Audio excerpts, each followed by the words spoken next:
What's good, YouTube? Dmgaming here, guys, and it's early, it's cold. I just finished my paper out, man. I'm still bundled up because it's freezing down here in the south.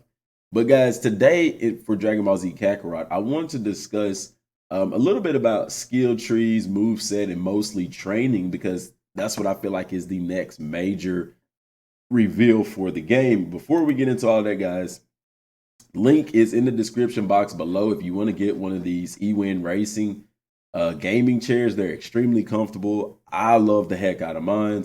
And you can use promo code DMGaming for that 25% off that does stack on top of everything else. And I want to thank everybody for subscribing to the channel and supporting the channel and its growth. And guys, just continue. If you haven't subscribed, just please subscribe, create a Google, YouTube account. Just subscribe to the channel and turn on notifications. And don't forget, guys, that giveaway starts tomorrow.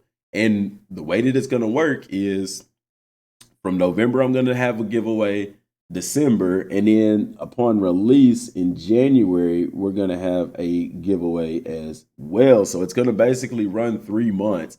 So there's going to be some opportunities for some people to win the digital deluxe edition of Dragon Ball Z Kakarot. And without further ado, guys, I want to jump into the video here. This is IGN's gameplay of Majin Vegeta. Just wanted to run it. Let me get some light on in here, man. So, all that stuff balance out. But I just want to run that because it's some interesting stuff in here that I want to take a look at. And that is his move set. Vegeta's move set is a little bit different. There's something else that I wanted to cover as well that we're going to see whenever he faces off against Majin Buu. Now, you have his consecutive energy blast, super Gallic gun, body smash, and final flash. These two are level 2 attacks. And what you don't notice is his big bang attack isn't on there like it used to be. So what's interesting about that is the fact that you can actually we know this. I mean, anybody who's played an RPG game or even a Dragon Ball game for that matter, if there's customization involved, you're going to be able to customize your characters. You're going to be able to change those loadouts for your characters and stuff like that. So that is nothing new. We've talked about that when we previously mentioned the skill tree and stuff like that. So that's not new information. Now, training, one thing that people don't, some people think that training is just going to be like it was in past games like Xenoverse and stuff like that, where you basically go into a training mode and you fight, you can fight anybody that you select to fight.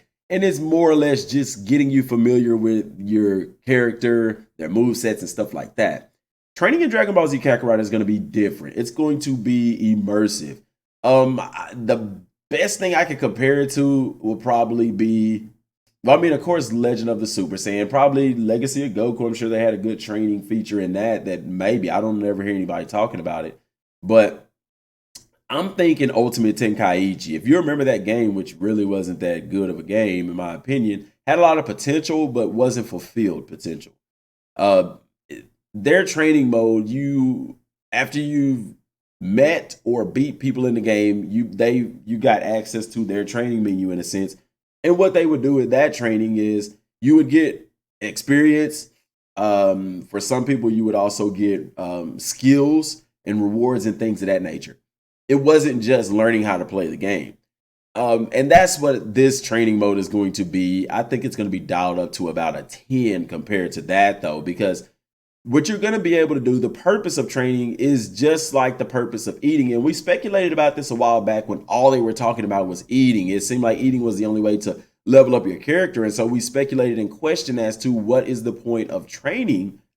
And, looking at how the game was structured, I just couldn't fathom that training would be left behind in such a, a game that follows so closely to the anime as far as how it's structured and things like that. So with that being said, we see that we're starting to get more and more information about training, and we're starting to see that training is getting that same courtesy, that same treatment that eating and other things are that take a major role in the anime.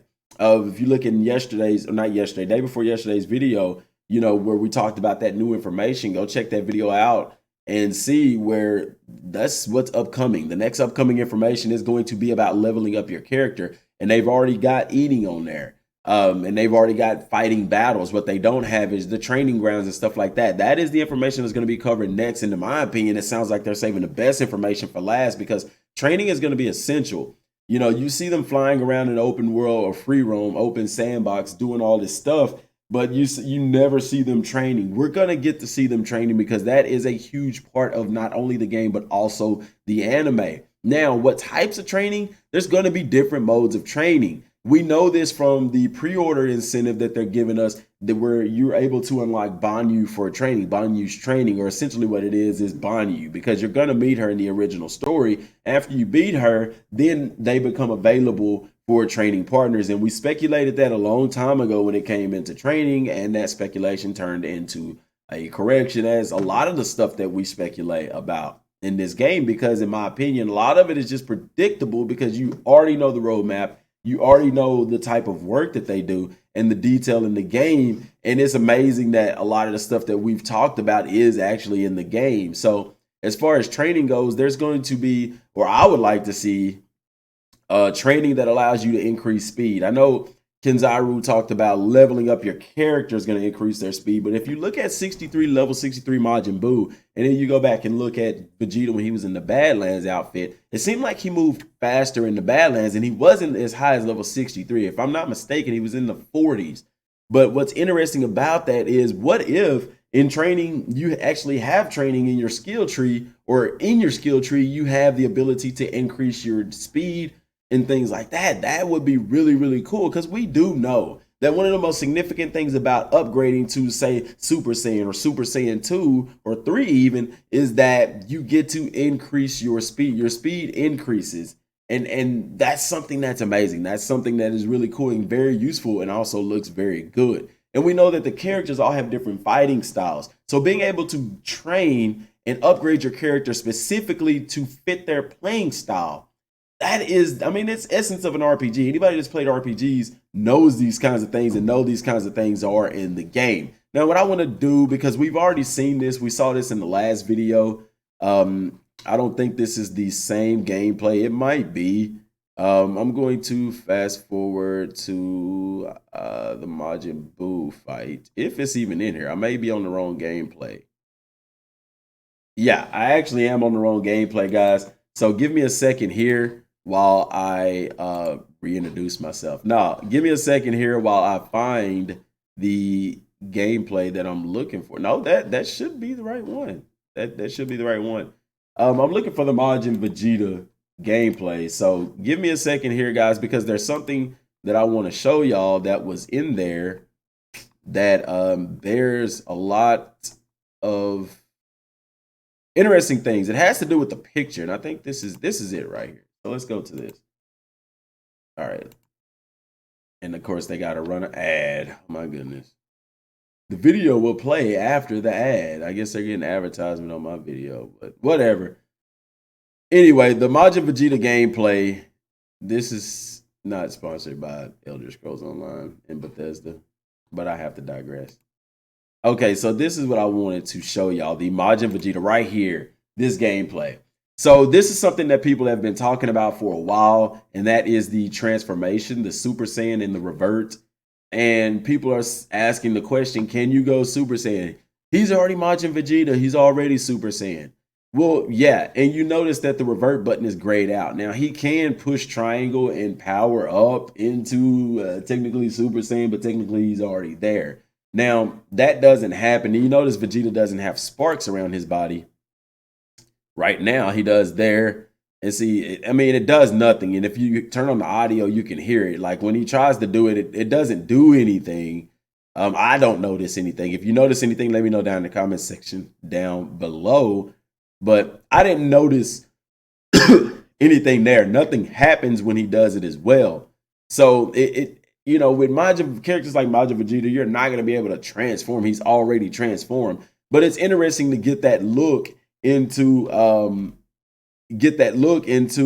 the Super Saiyan or the transformation tab. That's really what I like the most, is getting a look into that. So I'm back up and I'm gonna go back to it.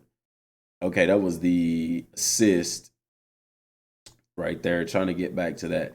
But that's interesting, and that's what I want to see because there's several tabs there, mind you. It's not just one tab. So you got your Super Saiyan transformation here. More than likely, you'll have Super Saiyan 2 right here. And for Goku and Gotenks, Super Saiyan 3, and then you'll have your revert. Now, people are saying also, well, why would you want to revert back to regular Super Saiyan and stuff like that? Because it's a Dragon Ball Z game. That's why. We want the ability to do all of that. The reason Majin Vegeta can't revert is because he never went base in the series. You know, people are going to say, well, there's a lot of things that didn't happen in the series that are in the game. But guys, so what?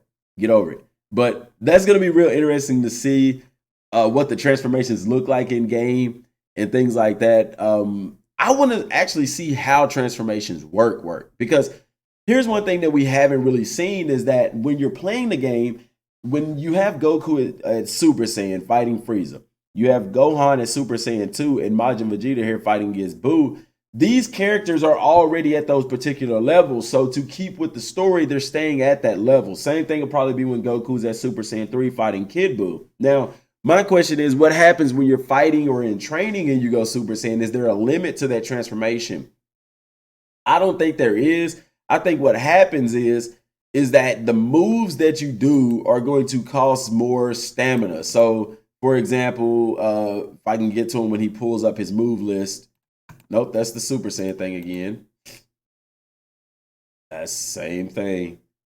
My speculation has always been that whenever right here, for example, if Vegeta was base and he was able to transform Super Saiyan, that the cost for doing these attacks would go up. That would be my speculation. I don't see that this meter drains, and I don't see that your meter here drains. Well, you can't see it because my face is in the way, but I don't see that those meters drain. I see that you're able to stay Super Saiyan and that the cost of your attacks will go up. Let me know what y'all think down in the comment section down below. But like I said, guys, more information is coming soon, the month of November. Then we have December. If we're going to get a demo, it's time for them to start announcing that and getting people on board with that. Sorry, y'all, that's my phone. But that's what I want to hear next, aside from the training, is will we get a demo and how large will the demo be? What is it going to cover and things like that? I